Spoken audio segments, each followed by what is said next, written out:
Sir हमने इसलिए नहीं कटाए कि हमारी 3 पीढ़ी बीत गई।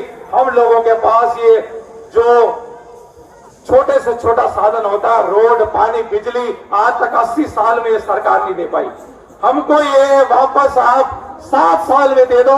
इस कूच बिहार को देके देखो, इस क्षत्रियों को देके देखो, 7 साल में सोने की चिड़िया हम भारत को नहीं बना के दे दे दो। करनी सेना के राष्ट्रीय अध्यक्ष।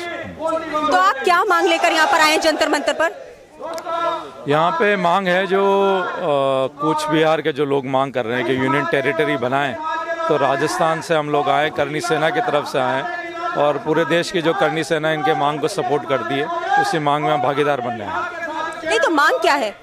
मांग है जो कूच बिहार को यूनियन टेरिटरी बनाया जाए। जो भारत के आज़ादी के टाइम जो इनका योग था, महाराज जगजितेंद्र जी का जो योग था, इनकी जो साठगांठ जो उस टाइम ब्रिटिश क्वीन के साथ जो हुई, इनकी लिखा पढ़ी जो हुई, जो इंडिपेंडेंस में इनका जो है योगदान है, तो उसी को आधार मानते हुए और जो क्षत्रियों का जो योगदान है, जो राजपूतों ने जो इतने टाइम राष्ट्र को, देश को बिल्ड करने में जो उन्होंने योगदान दिया है, और राजपूतों को जैसे बीजेपी को जो वोट देते हैं 90-95% हम राजस्थान में बीजेपी को वोट देते हैं, लेकिन वोट देने के बाद भी जैसे वो राजनीतिक दरकिनार हमको किया जाता है, तो वो दरकिनार नहीं की। लेकिन ये इनकी मांग है काफ़ी टाइम से, और इनकी जो भावना है 2-3 पीढ़ी से जुड़ी हुई है। भारत आज़ाद हुआ तब से इनकी जुड़ी हुई है।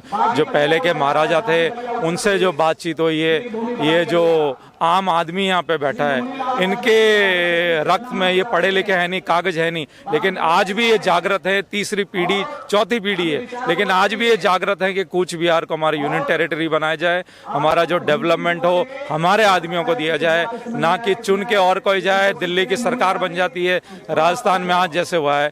हमने एक प्रतिनिधि को चुना, हमने एक पार्टी को चुना, हमने दिल्ली में बैठे सरकार को नहीं चुना। आज गांव में हमारा हैंडपंप है, हमारा सरपंच का काम है, तो मोदी जी थोड़ी कराएंगे। हमारा तो काम सरपंच कराएगा, हमारा एमएलए कराएगा, हमारा सीएम कराएगा, लेकिन जिसको हम चुन के जहाँ भेजते हैं, जो सरकार बनाए, वो तो गायब हो जाता है। आज हमको काम पड़ रहा है हमारे रोड का, बिजली का, पानी का, हम तो मोदी जी को एप्लीकेशन कहाँ से पहुँचेंगे?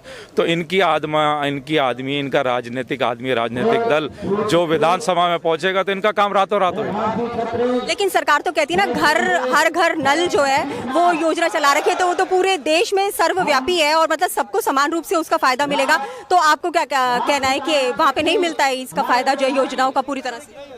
अभी भी नहीं मिल रहा है। हमारा राजनीतिक प्रतिनिधि भेजते हैं, प्रधान सेवक भेजते हैं, प्रधान हमारा एक आदमी भेजते हैं, तो काम भी तो हमारा होना चाहिए। हमने ये थोड़ी बोला कि 6 महीने बाद साठगांठ कर लेना आप लोग। नहीं, वही हम कहना चाह रहे हैं ना कि प्रधानमंत्री जी का कहना है कि जो पंक्ति में खड़ा आखिरी इंसान है उस तक मेरी आवाज पहुंचे। तो यहाँ से प्रधानमंत्री निवास तो पास ही में है, आपकी आवाज पहुंच पा रही है वहाँ तक? नहीं, उनकी तो पहुंच रही है, हमारी कहाँ पहुंच रही है? तो फिर आपका क्या कहना है, कश्मीर से कन्याकुमारी तक के लोगों की कैसे प्रधानमंत्री आवास तक आवाज पहुंचेगी? नहीं, कश्मीर का लद्दाख में तो मेजर शैतान सिंह का वहाँ पे स्मारक बना हुआ था, वो नो मैंस लैंड हमारी लैंड में था, भारत की धरती पे था।